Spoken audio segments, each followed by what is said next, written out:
Hello, good morning guys. So ngayon ay ituturo ko sa inyo paano mag-withdraw o gawing pera yung ating crypto na AIM token papunta sa GCash natin. Okay? So dapat may wallet kayo, either na Bitget wallet o kaya ay Trust wallet kung saan kayo compatible, no? Ang gamit ko ngayon ay OLX. OLX. OKX. Yan. Ito yung may X na to sa may bandang baba. So, pindutin ko lang yan. Yan. Yan yung wallet na gamit ko. Para anytime pwede mag-withdraw pagka tumaas yung value, magbenta kayo, kumurot kayo. So ito, ang purpose lang ito ay for educational purposes or for tutorial. Lalo na sa mga baguhan. Ayan. So tumaas ang value ngayon, no? Na meron tayong 2,400. Ang value ng 236,000 na pirasong token. Ayan, dito yung AIM. Yun ang value niya, no? So, paano tayo magse-sell? So, pindutin mo lang tong sa may baba, yung discovery. Pupunta tayo sa DAP, no? Yan, i-search mo lang dyan yung Radium. Yan, lumabas na, oh. Yung mga bago, wala pa yan. So, type nyo lang yung Radium. Radium lang tatype nyo. Lumalabas na yan. Okay? Pag lumabas na yan, pindutin mo lang yung Radium. Yan, pindutin nyo lang yan. Yan tayo mag-trade. No? Na ating token na AI machine or AIM token. Ang kapartner niyang network ay Solana. Okay?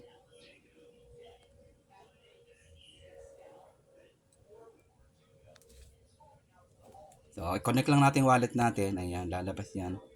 Wallet natin yung AIM. So, type ka lang dyan kung magkano. Kung ilang pirasong token. Halimbawa, try natin ng tingnan natin ang value ng 10,000. 1, 2, 3. Ang value niya is $1.7. So, try natin. That's 200, no? Kurot lang tayo ng mga 500 pesos. Try nga natin ang 500. Saan ba yan? 50k na pirasong token. Ayan, magkano yan? 8.7 $8.8. So magkano na yan sa peso? 55 palitan, no? Gawin natin mga $10. Palitan natin. 60. 1, 2, 3. Yan, pwede na yan. 60,000, no? Yan.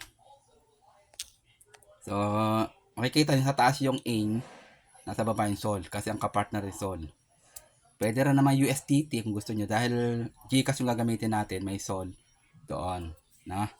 So, dapat ay yan yung ating gawin, no? So, click mo lang tong swap. Yan, click mo na yung swap. Yan, click mo na yung swap.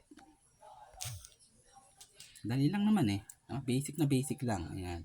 Then, confirm mo lang. Then, password. May password dyan. Depende sa inyo kung PIN number or thumb. So, ang gamit ko yung thumb. Ayan o, ganyan lang kabilis o. So, yung token natin, mababawasan yan from 223. Mababawasan siya. No? Kapag nag-transact na to. Back lang natin sa home. Ayan. Yung 178 na lang oh. Ayan, nabawasan na siya oh. 176,000 na lang.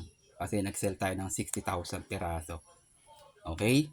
So ngayon, lumipat na siya sa Sol. Ayan, makikita nyo. No? 580 pesos. So ngayon, kukunin natin yan ang address ng Solana sa ating GCash. So GCash ang sunod nating step. So tapos na tayo dito. So open natin yung GCash. Yan, GCash. Dali lang oh, basic. Basta may GCash ka. Yan.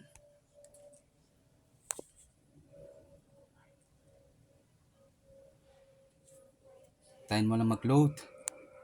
Ating GCash. Medyo maingay sa baba, nanonood ng movie. Ngayon makita ko sa taas. Yan. So, congrats sa lahat ng mga strongholders dyan. Yung mga maraming hawak na AIM. Stronghold lang kayo. Kurot-kurot lang pag may kailangan kayo. Okay? So, may future tayo dito sa AIM token. Yan. Kapag nag-open na yung Gcash natin, punta tayo sa view all. Yan, view all. Ito sa may apat na dot, view all. Yan. Tapos, hanapin nyo lang ang Gcrypto. Ayan, yung bilog na to, sa micro, sa baba. Ayan, Gcrypto. Pindutin mo na yung Gcrypto. Yan, pindutin ang Gcrypto.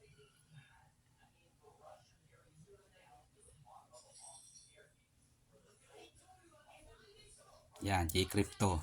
So, may crypto po sa Gcash natin, kaya pwede kayo mag-invest dyan. No, mag-hold lang. Tapos pag tumaas, benta nyo. No, ganun lang naman ang ang basic ng trading dito. Buy low, sell high. Okay? Buy low, sell high lang, basic. Pwede yung kumita ng minuto, oras o araw. Depende sa iyong tiyaga. Okay? So ngayon, see all. I-search natin Solana. Yan, search natin Solana. Sol. Yan, Solana o Sol. Ayan. Ayan, Solana. Pindutin mo lang yan. Click mo lang yung Solana. Yan, click mo lang yung Solana. Tapos, nakikita mo dito yung Solana. Makikita mo 0, di ba? So, receive. Pindutin mo yung receive. No, kasi siya yung tatanggap ng Solana. Galing to sa isang wallet natin. Di ba? Copy mo yung address dito. Pindutin mo lang yung copy. Yan, copy. Then, balik tayo doon sa ating wallet. No? Yung kanina. Ayun. Kung saan tayo nag-sell o nag-swap ng Solana. Okay? Balik tayo dito sa isang wallet natin. Ating OLX.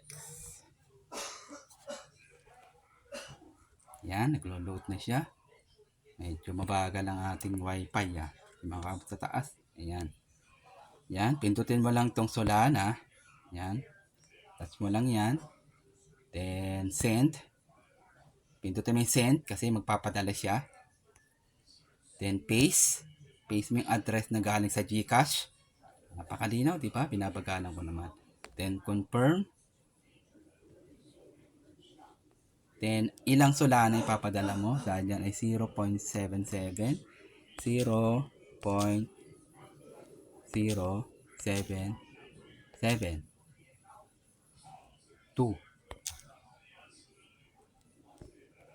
Yan, 600. Medyo malaki. Pwede natin mga ano lang. 7.7 lang siguro. Yan, pwede na yung 7. 500. No? Yan. 0.07. Pwede na yan. Ito kasi may ano pa may gas fee. Okay? Then, confirm natin.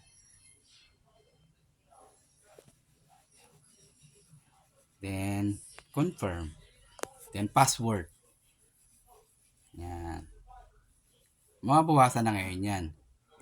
Na? Pero mula doon sa kanina na 2,400, malilis yung 500 plus. Na? Yun, nabawasan na. 1.8 na lang. Umuro tayo eh. Na? Pangbili ng halo-halo. No? Yun lang yun. Okay? For educational purpose naman tayo. Excuse me. Ngayon, antay lang tayo ng mga 1 minuto. Excuse me. Ating lalamunan natin. Punta tayo sa Gcash. Yan. Balik tayo sa Gcash. Yan. Gcash na tayo. Aantayin natin pumasok yung Solana dito. No? Refresh lang natin yan. No? Kasi ang nagko-control niyan ay PDAX yan. PDAX yung ating partner dyan. Yan. Refresh lang natin yan. Tayo lang natin siya pumasok, no? Yun, pumasok na, o, di ba? Kanina 0, ngayon naging 576. Ngayon, para maging pera yan, mapunta sa Gcash natin. I-sell natin dito sa Gcash, no? Ibebenta natin. Ayan, no? Sa baba, sell. Click mo lang yung sell. Excuse me. Wala na natin, muna natin. Then, pindutin mo lang dito yung ilang sol. 0.07.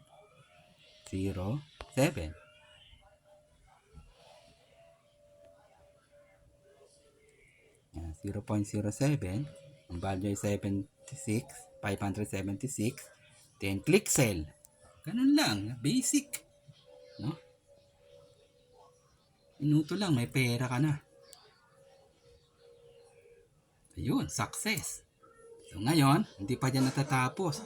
Yan, pindutin mo lang yung back crypto. Kasi withdrawin natin yan eh. Papunta sa GCash kasi nabenta na natin. Okay? Nabenta na natin siya. Nasell na natin yung ating Solana. Yan, ito na yan, no? 576 trading wallet. Nasa trading wallet pa lang siya eh. Withdraw. Pindutin mo yung withdraw. Yan. Click natin. 576. 576. Continue. Oh. Continue. Tapos meron pong OTP yan.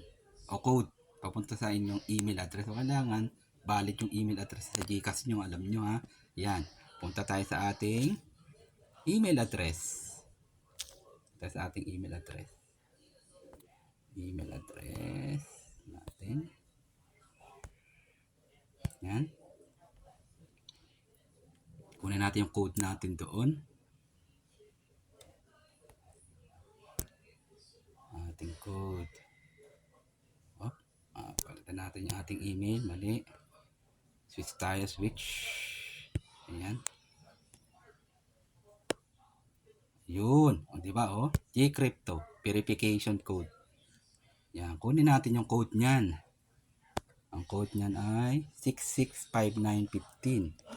So, 665915. Yan.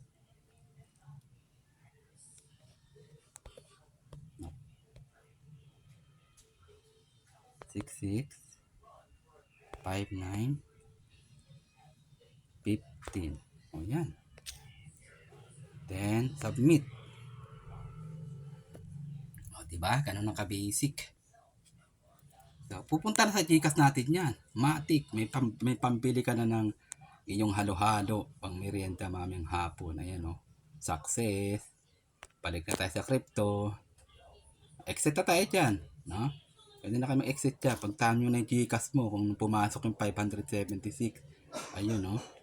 Balik tayo. Back lang natin yan. Back lang natin. Ayun. Pumasok na. O, check natin inbox para makita mong totoong pumasok talaga. No? Totoong pumasok talaga yung ano. O, legit. Ayan o. Nasaan na siya? Transaction. Kita natin yan dyan. Ayun. Kita mo. G-Crypto withdraw. 576. O, di ba legit? Pasok sa GCash. O. Di ba? Yun. So, ganun lang kadali. Pera na siya. O, pumasok na siya doon. Okay?